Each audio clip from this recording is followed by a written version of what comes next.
Hello all, welcome to this course on time series modeling and forecasting using R. Now again, just to briefly tell you as to where we are at, so this week we are mainly focusing on the idea of forecasting, right? Now again, just to give you a very quick refresher, so forecasting kind of follows the model checking aspect and the diagnostic checking aspect of the model. So once you have framed the appropriate time series model and then you have kind of ensured that all the assumptions are being met or not, which is called as diagnostic checking, then the experimenter or the analyst may proceed with forecasting. And if you remember, in the last couple of lectures, we focused on the different ideas of forecasting, where we took one particular example, which was ARMA model, and then tried to forecast down the line in the future using a technique called as minimum MSE forecasting. And in the beginning of last lecture, we also discussed the difference between, let's say, all these alternative terminologies, let's say prediction or estimation or forecasting, right? So again, the essence of forecasting is with a handful of historical data, once you frame an appropriate time series model and you have kind of ensured that all the assumptions are being met or not, then one has to kind of develop suitable forecast down the line, or which we say that suitable forecasts in the future. Okay. Now in this lecture, we'll focus more on another slightly different idea of forecasting called as smoothing techniques. Alright.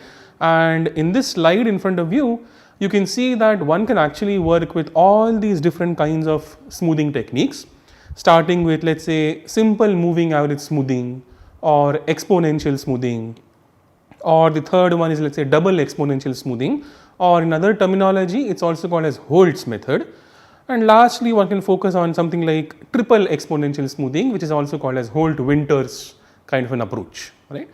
Now, firstly, we'll understand what exactly one means by smoothing, and then how do you apply a smoothing technique to kind of forecast down the line, okay? Now, firstly, why smoothing, right? And probably this slide would tell you the idea or a small definition of what do you mean by the terminology smoothing. So when a practical data contains lot of random variations, or in other words, we call the random variations to be noise also, right? Smoothing techniques are helpful in reducing such random variations or noise. Okay? So essentially, the idea of smoothing or smoothening, as we say, is to smoothen out a time series. Okay? So smoothing techniques are kind of helpful to smoothen out a time series. And then as the name suggests, so smoothen out means what? So I'll give you a very quick example. So let's say if your time series data, once it's stationary and so on and so forth, then let's say if the time series stationary data is following some random pattern, right? Now obviously here, if you want to forecast down the line, you may want to avoid all the random fluctuations which are there in the data, right? And just to sort of smoothen out all these random fluctuations, or to sort of make them more uniform, or kind of you want to reduce the number of random fluctuations or noise in the data, we have to apply an appropriate smoothing technique. Okay. So once applied, they reveal the underlying trend for better forecasting. Right? Now imagine a situation on the other hand where the data contains something like, or the path of the data is something like that. Alright. So maybe this is again a hypothetical example, but let's say if you want to draw the practical graph of the data, then assume that it follows such a pattern, right? Now here, as one can clearly see, that initially you have a lot of random fluctuations, then in between you don't have fluctuations here, and then again towards the end you have a chunk of random fluctuations or noise, right? Now one has to apply an appropriate smoothing technique here to sort of smoothen out the random fluctuations, or to sort of avoid or to sort of reduce the amount of random fluctuations one sees in the data.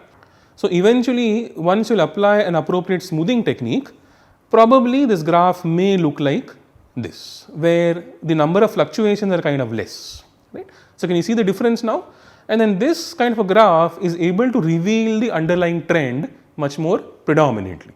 So as compared to something like this sort of a graph, where you have lots and lots of random fluctuations or unwanted noise in the data, the idea of smoothing technique is to smoothen out all the random variations or random fluctuations, so as to sort of reveal the underlying trend or the underlying patterns in the data set. Okay? So the last comment is that smoothing technique can also reveal any other important patterns in the data or any important patterns in the observations. Okay. Alright, so I think we will now start with all the kinds of smoothing techniques. So, we will start with a very basic one, which is called as simple moving average smoothing, or in short it is called as SMA. Okay. Now, as the name suggests, this is a very simple and common kind of a smoothing technique, right. So, short form is SMA, and then SMA stands for simple moving average, right.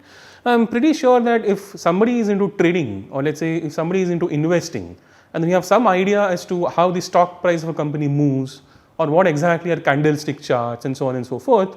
So, I am slightly deviating from the topic, but on the other hand, if you have some knowledge on the trading aspect or the investing aspect, and then you spend some time on, let us say, looking at the graph of a particular stock pattern, or let us say looking at all the candlesticks that there are, then you must also be having some idea about, let us say, what would happen if you implement some moving average on the candlesticks, right. So, all the ideas of, let us say, implementing an appropriate moving average, let us say 21 moving average, or 50 moving average, or 100 moving average.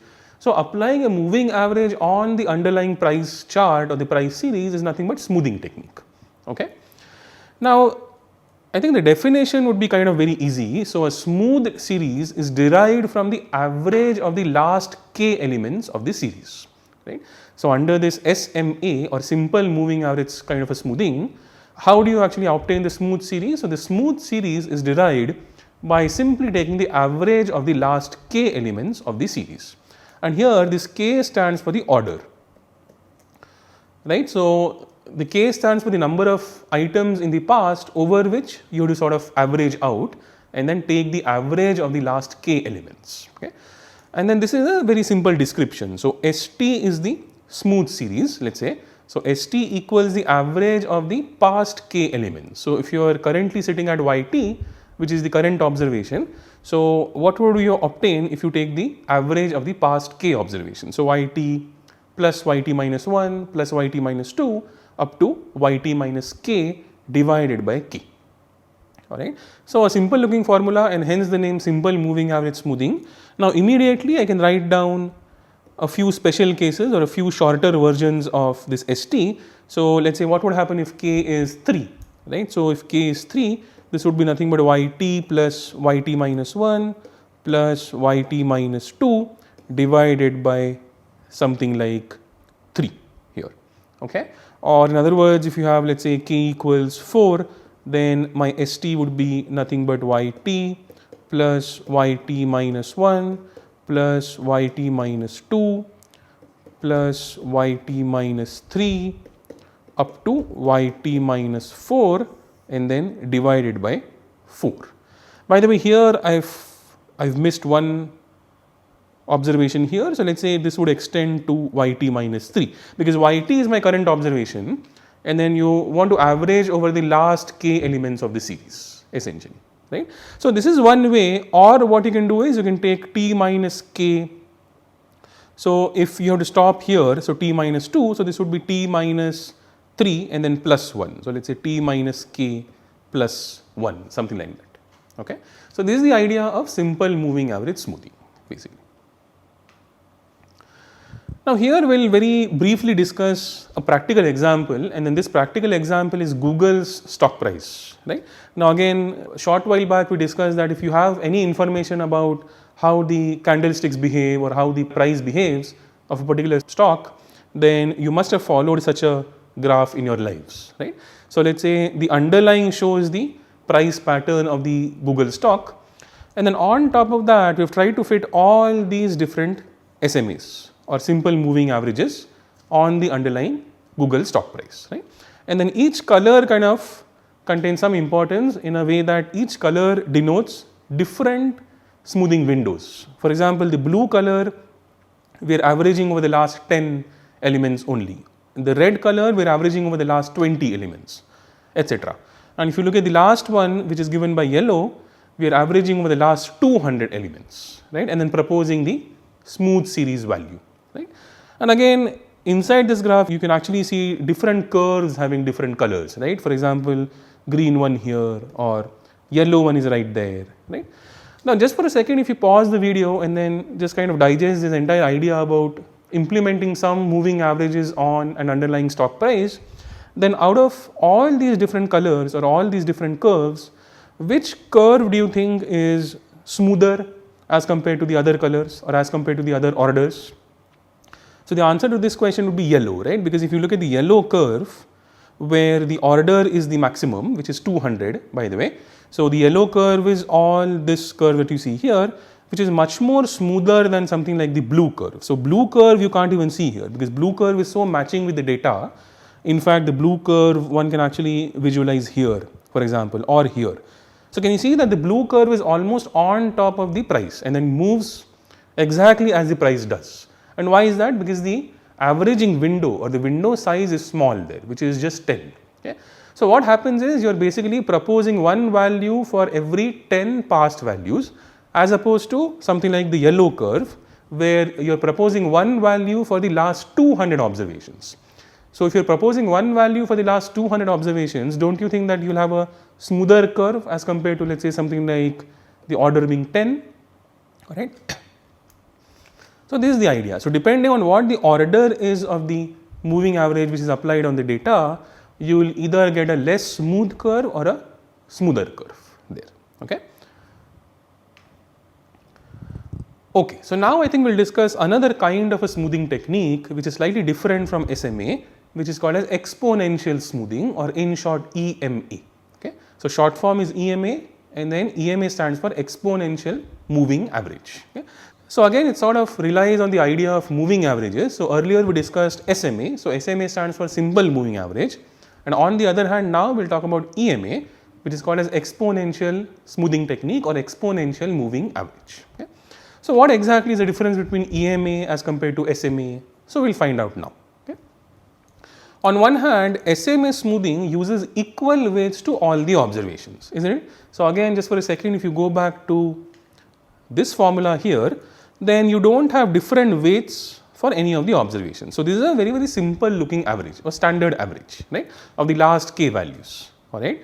So SMA technique does not assume any differentiating weights on the observations, whereas if you talk about something like EMA, so the exponential moving average or the exponential smoothing technique uses exponentially decreasing weights over time, okay. So exponential moving average or exponential smoothing could be kind of compared to something like a weighted average instead, isn't it? So rather than taking all the weights to be equal applied on all the observations, what would happen if you take some exponentially decreasing weights and then apply them on the observations, okay. Now here one very important point to make is that probably I will ask all of you a very simple question, that let us say if you want to apply the weights on the past observations, right. So let us say you have yt here, and then you want to apply some weights on yt minus 1, yt minus 2, yt minus 3, etc. Okay. Now just for the sake of applying the weights, on which observation do you think that you should put more weight?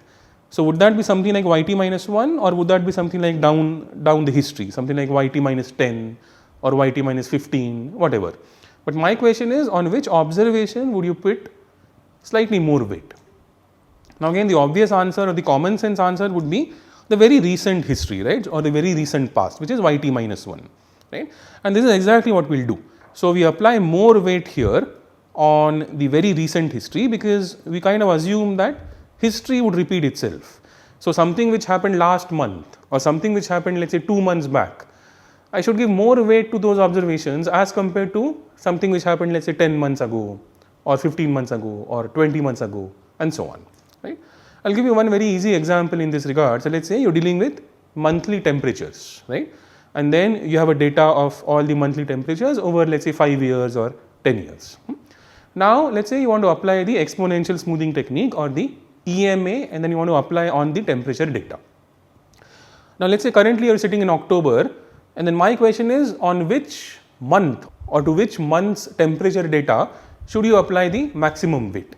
Now obviously the answer would be September, right, because if you want to forecast down the line, let us say November month's temperature or December month's temperature, etc., then one would want to put more weight on the recent history rather than something like, let us say January temperature or February temperature or March temperature. Okay. So hopefully the idea is clear that we have to apply exponentially decreasing weight. So let us say we apply more weight on this guy, then slightly lesser weight on this, then even lesser weight on this, etc. Okay. So in this spirit, we can write down the model in a recursive kind of a manner for EMA. So what happens is, for starting the model, we require some starting point. So S0 would be Y0, let's say initially, and then for any other t, my ST or the smooth series would be nothing but some alpha into YT plus 1 minus alpha into ST minus 1. Okay. So now clearly, can you see that this is a recursive structure in terms of ST? And then here the alpha is nothing but called as a smoothing factor. So alpha has to be some weight which has to lie between 0 and 1. So alpha has to lie between 0 and 1, and alpha is called as a smoothing factor. Okay. Now immediately couple of questions could be asked here. So what do you think would happen if my alpha is really large firstly? So what do you think? So you can pause the video and then try to answer this question, that if I bring my alpha or if I go on increasing my alpha, in that case what would happen? So if I go on increasing my alpha, I am putting more focus on the recent observation, which is YT, rather than in the past, which is exactly what we want, right? As opposed to what would happen if my alpha is really small. So if my alpha is really small, I am not putting enough weight on the recent observation, and I am putting all the weight on prior observations, which is against the assumption, which could be a bad signal for me. Okay. So in this sense, I have the liberty of choosing or controlling the weighing factor, which is alpha. So I can put alpha to be, let's say, 0.9, or I can put alpha to be 0.1, or somewhere in the middle, let's say 0.5 or 0.55 or 0.6 or 0.4, something like that. Okay. So EMA is kind of advantageous than SMA in the sense that I have a control of how to kind of assign weights to all the past observations. Alright, so probably again the same kind of a graph of Google stock price, but instead of applying SMA, we are trying to apply appropriate EMAs. Okay? And then here, instead of orders, as you saw in the SMA graph, we have the liberty of choosing alphas now, right? So probably the blue curve gives you alpha with 0.01, then the red curve is alpha with 0.02, then the green curve is alpha with 0.1, the purple curve is alpha with 0.2, and lastly the yellow curve has the maximum alpha, which is 0.99. Okay. And again the same kind of a situation. So you have the underlying Google stock price over those many years, and then each color represents a different EMA fitted on the data having different alphas. Now here a couple of observations immediately. So if you compare, let's say, the blue curve and the yellow curve. So blue curve has what characteristics? So alpha is the least. So alpha is 0.01, and then clearly can you see that if alpha is 0.01, you are basically giving more weightage to earlier observations rather than the current ones, or rather than the very recent ones. So my EMA should be very, very close to the actual price, as opposed to something like alpha being 0.99, right? If I have a very large alpha, that would give me a much more smoother kind of a curve. Okay. So in a way, I don't want a very large alpha also, and obviously I don't want a very small alpha. So I should strike a balance between the values of alpha. Alright. Okay, so probably what we just talked about is kind of given in this slide here. So a lower alpha means lower influence of each observation on the smooth series, right? And hence the EMA would be less responsive to recent changes. So whatever changes you kind of reflect in the recent history, the EMA would be very, very less responsive to all those changes, because my alpha is kind of very small, right? So if my alpha is small, it means that I am putting lower influence on each observation on the smooth series. Okay? On the other hand, if my alpha is large, so a larger alpha reduces the effect of smoothing and gives more weight to recent changes in the data. Okay. So if my alpha is very large, something like 0.9 or 0.99 or 0.85, etc. So a larger alpha reduces the effect of smoothing and gives more weight to recent changes in the data. Okay. Thus, alpha being 0.99 shows a much smoother curve as compared to alpha being something like 0.01 or 0.02, etc. Okay. So this is broadly the idea of EMA, and then what exactly is the difference between EMA and SMA. So again, just to summarize, in EMA we are putting some weights to all the observations as opposed to equal weights being put in SMA. Right. So, probably one last slide on EMA, that you have some properties or some use cases of EMA, right. So, in this case what happens is that forecast is constructed using exponentially weighted average of past observations. So, instead of a simple moving average, we are again talking about exponentially weighted average of all the past observations.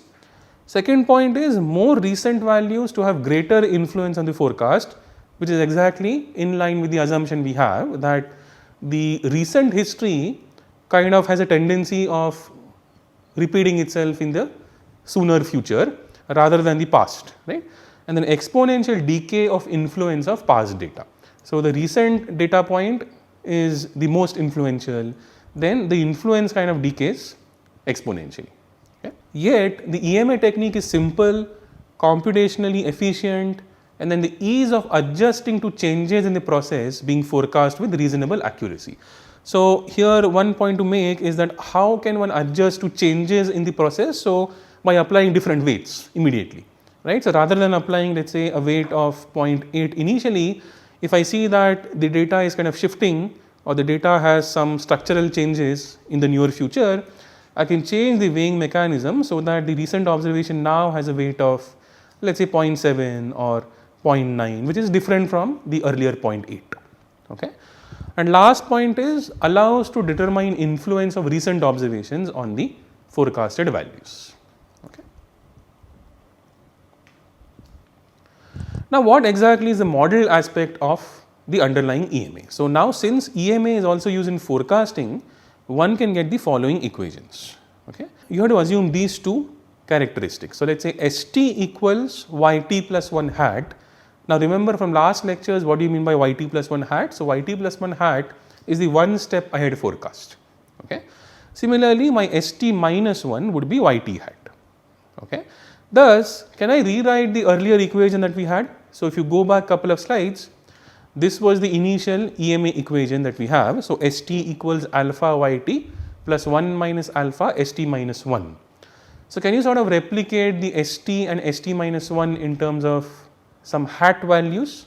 Of course, and then this is the answer. Alright. So, instead of ST, I will write down YT plus 1 hat, and then instead of ST minus 1, I will write down YT hat. So, the new equation becomes YT plus 1 hat equals alpha YT plus 1 minus alpha into YT hat. Now, what? So, one can actually apply a recursive kind of a situation now. Okay. So, again by recursive substitution, if you start here, let us say, right, then again I can replace YT hat with its recursive value, which is YT minus 1 hat. Then here again I can replace YT minus 1 hat by its recursive value and so on. Okay. So, this is equal to alpha YT plus 1 minus alpha into alpha YT minus 1 plus 1 minus alpha YT minus 1 hat. Now, this entire thing that you see inside the square brackets is nothing but a recursion of YT hat using the starting formula. Can you see that? Because since YT plus 1 hat takes that form, I can go on replacing a similar structure in terms of all the hat values. Now, again here I can replace a similar structure in terms of YT minus 1 hat to reduce to that, etc. So, eventually what will I have? So, eventually I will have this recursive sum which could be concisely written down in this form. So, alpha into summation 1 minus alpha to the j y of t minus j, j going from 1 to t minus 1. And then the expansion of this summation is given by this kind of an equation here. Okay. So, this is the underlying model structure that goes inside the EMA once you apply the appropriate weights which is given by alpha. Now, probably here we will spend some time as to the question of how to select the appropriate alpha, right. I mean, now that we are discussing that the EMA kind of focuses on a particular value of alpha, right, and then we discuss that what exactly do you mean by alpha. So, firstly, what is alpha? So, alpha is nothing but the weighing parameter, right. So, if you have a larger alpha, we are giving more weightage to the recent history, and if the alpha is kind of very small, let us say 0.01 or 0.02 or 0.1 or something like that, we are not giving more weightage to the recent history, right. So, now the question is that how do you select the appropriate alpha, or how do you select the alpha for a particular problem. Okay. So, in this case MSE or RMSE can be used to select the value of alpha. Now, what exactly mean by MSE? So, MSE is mean squared error, and then what is RMSE? So, RMSE is root mean squared error. Now, of course, these two are kind of analogous. So, one can either use MSE or RMSE to select the value of alpha, but how exactly? So, we can do an empirical kind of a study or simulation kind of an approach. So, what we will do is we will assign values of alpha ranging from 0.1 to 0.99. So, let us say 0.1, then 0.11, then 0.12, then 0.13, etc., all the way up to 0.99, because we know a fact of alpha that alpha should lie between 0 and 1 always, right. So, what we will do is we will take some equidistant values of alpha between 0 and 1, starting with 0.1 all the way up to 0.99, and simply try to model using all these different kind of alpha values. So, for a particular alpha value I will propose a smoothing technique, right. So, in a way how many smoothing techniques would you have? So, you have those many smoothing techniques. So, 0.11, then probably the next value of alpha could be 0.2, then the next one could be 0.3, 0.4, 0.5, let us say, all the way up to 0.99. Okay. And once you apply all these different smoothing techniques having different alpha, select the value of alpha with the smallest MSE or the smallest RMSE, right. So, here essentially you will have 99 such smoothing curves applied on the actual data, right. So, out of all those 99 smoothing curves, pick the curve where you get the smallest MSE, or pick the value of alpha and the corresponding curve, right, having the smallest MSE or the smallest RMSE. Right. Now, just for an example, so the example that we took of applying some EMA on Google stock price, right. So, if you code this in R and then do the entire exercise, it so turns out that the optimum value of alpha comes out to be something like 0.67. Okay. And of course, we will see in more detail during the R session, but then what exactly mean by this value?